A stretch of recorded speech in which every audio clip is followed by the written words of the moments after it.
আসসালামু আলাইকুম ওরহমতুল্লাহ। গতকালকে মহান জাতীয় সংসদে রংপুর এক আসনের সংসদ সদস্য রায়হান সিরাজি গুরুত্বপূর্ণ কিছু কথা বলেন। তিনি গণভোট নিয়ে কথা বলেন।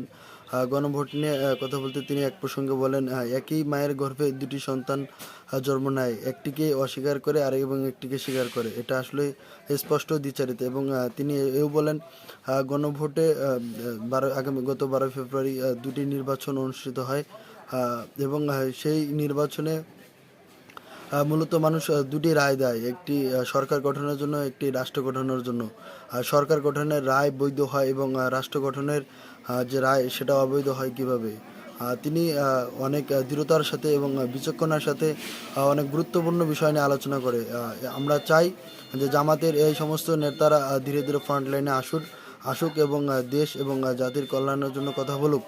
তারা জনগণের কণ্ঠস্বর হয়ে উঠুক এবং দেশের যে আপামর জনতা, সেই আপামর জনতার যে কথা সেই আপামর জনতার যে চাহিদা, যে যে বক্তব্য, সেই বক্তব্য এই সমস্ত নেতার মাধ্যমেই পরিস্ফুটিত হোক।